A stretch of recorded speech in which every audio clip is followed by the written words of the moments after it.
It's Ashleigh from Sweet Dreams Bake Shop. And if you want to see how I made the beginning of this cake, then go ahead and check out the live that I did earlier.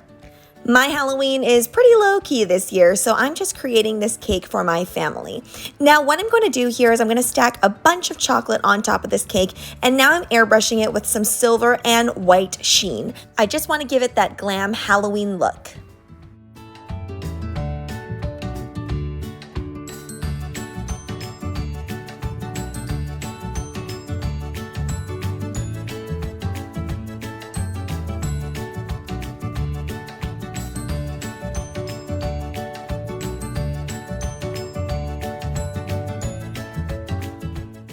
And of course, I'm going to add on a bunch of that edible glitter.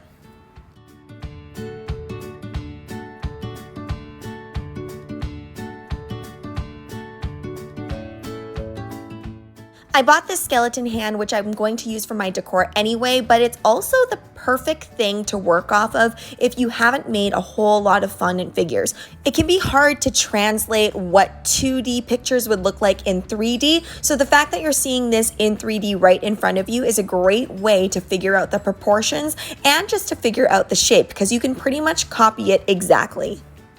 Whenever I'm rolling fondant like this, I never use cornstarch and I don't really use any shortening either. I just take it straight out of the bucket and use it. Because I'm not rolling it on a surface, I'm using my hand, it's not going to stick to anything. I'm also using some of these cake tools just to give it those little indentations that you see, but you can honestly use anything.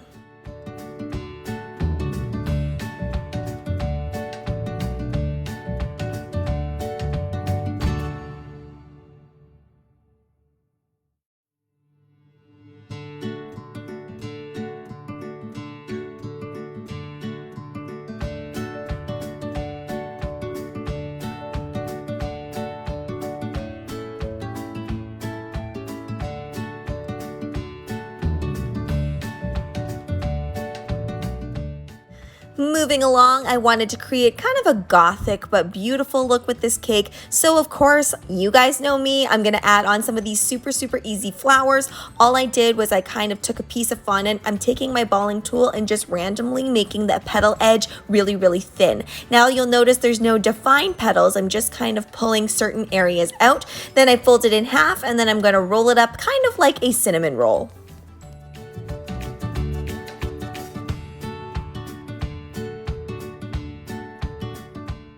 Because I'm using Italian meringue buttercream, this is super easy to just kind of place that flour on there because the crust has not formed on this, so it's going to stick.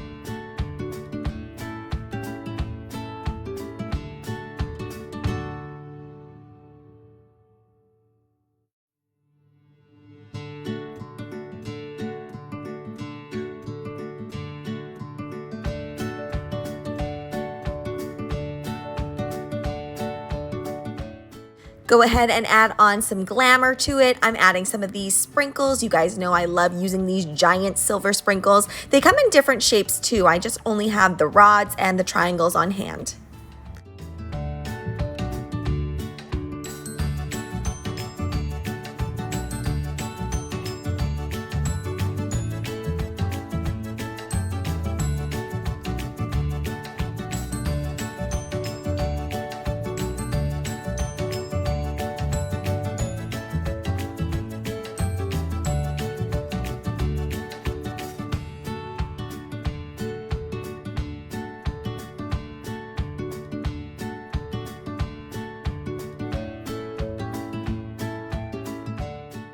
I'm going in with some of this navy blue petal dust and just going in the center of the rose. You don't have to do this part, you could totally skip it and just leave them pure white, but I really wanted to tie in this type of blue because my pumpkins that I purchased are this type of color, so I really wanted it all to match.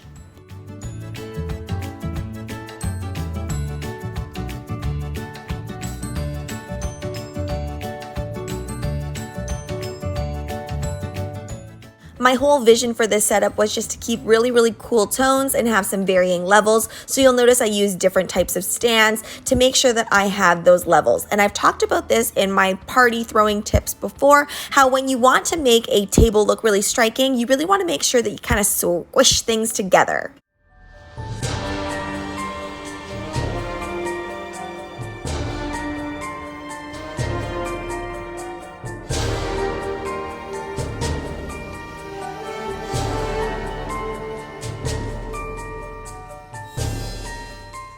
Now let's price out this cake, and it's pretty straightforward because we're starting with a buttercream cake. It does have a drip, but it has all of that fun and detailing plus the chocolates, so it would be $100 Canadian for this custom cake. And for stock, it is significantly cheaper because you're going to be choosing what goes on this cake and what doesn't. It would be a pretty hard sell to sell that for $100 just as a stock order. Thanks so much for watching, guys. Don't forget to like, share, and subscribe so you can be part of the Sweetie fam. Right now, I'm uploading daily, so make sure you hit that notification bell so you know when I upload. Also, be sure to comment, request, or ask a question. I love hearing from you guys.